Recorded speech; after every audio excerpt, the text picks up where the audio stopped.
Welcome to Rebekal recipes Tamil. இன்றைக்கி நம்ம ரெபேக்கால் ரெசிப்பியில் ஆட்டு ஈரல் கிரேவி எப்படி பண்ணுறதாங்க பார்க்க போகிறோம்.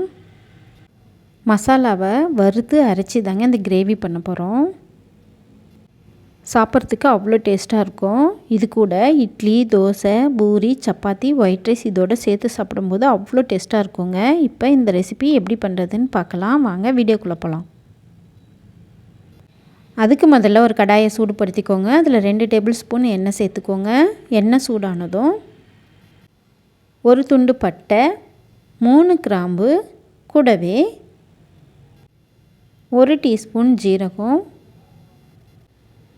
1 டீஸ்பூன் தனியா சீட்ஸ் அதாவது கொத்தமல்லி விதைங்க, கூடவே 1 டீஸ்பூன் சோம்பு, 1 டீஸ்பூன் மிளகு சேர்த்துட்டு எல்லாம் பொரிஞ்சதும் இது கூடவே ஒரு பெரிய வெங்காயம் இந்த மாதிரி நீல வாக்கில் மெலிசாக கட் பண்ணிவிட்டு சேர்த்துக்கோங்க.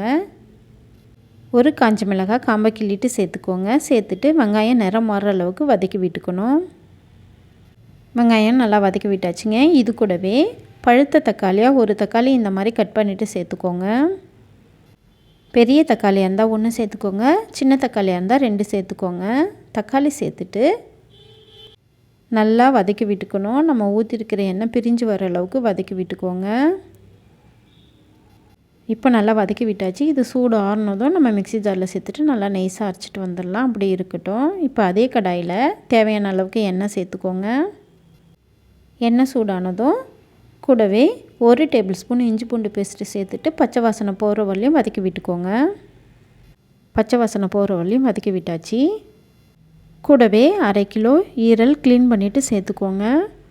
தேவையான அளவுக்கு உப்பு, 1/4 டீஸ்பூன் மஞ்சத்தூள் சேர்த்துட்டு ஒரு தடவை நல்லா கலந்து விட்டுக்கோங்க. இந்த மாதிரி கலந்து விட்டதுக்கப்புறம் ஒரு மூடி போட்டு 5 நிமிஷம் மூடி வச்சிடலாம். சிம்லே வச்சுருங்க. நடுவில் 2 தடவை கலந்து விடுங்க. இப்போது 5 நிமிஷம் ஆயாச்சுங்க. நம்ம வதக்கி ஆற வச்சிருந்த மசாலாவை மிக்ஸி ஜாரில் கொஞ்சமாக தண்ணி சேர்த்துட்டு நல்லா நெய்ஸாக அரைச்சிட்டு வந்தாச்சு. அதுவும் இது கூட சேர்த்துக்கலாம். கூடவே தேவையான அளவுக்கு தண்ணி சேர்த்துக்கோங்க. அதிகம் தண்ணி சேர்த்துற வேண்டாம். ஈரல் முழுகிற அளவுக்கு தண்ணி சேர்த்தா போதும். சேர்த்துட்டு இது கூடவே 1 டீஸ்பூன் கறி மசாலா, கூடவே 2 டேபிள் ஸ்பூன் குழம்பு மிளகாய் தூள் சேர்த்துக்கோங்க. நான் 2 டேபிள் ஸ்பூன் சேர்க்குறேன். உங்கள் காரத்துக்கு ஏற்ற மாதிரி நீங்கள் சேர்த்துக்கோங்க. 1 டீஸ்பூன் தனியாத்தூள், கூடவே கொஞ்சமாக கருவேப்பிலை சேர்த்துட்டு நல்லா கலந்து விட்டுக்கலாம்.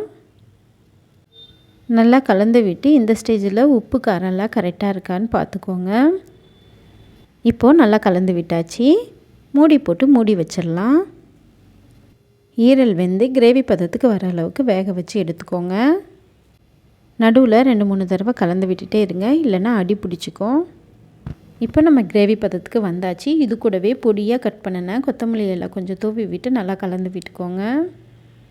நம்ம மசாலாவெல்லாம் வறுத்து அரைச்சி இந்த கிரேவி பண்ணியிருக்கிறதுனால டேஸ்ட்டு சூப்பராக இருக்குங்க. நீங்களும் ட்ரை பண்ணி பார்த்துட்டு கமெண்ட்டில் எப்படி இருக்குன்னு சொல்லுங்கள். இந்த வீடியோ உங்களுக்கு பிடிச்சிருந்தால் லைக் பண்ணுங்கள், ஷேர் பண்ணுங்கள், கமெண்ட் பண்ணுங்கள். மறக்காமல் நம்ம சேனலுக்கு சப்ஸ்கிரைப் பண்ணுங்கள். தேங்க்யூ ஃபார் வாட்சிங்.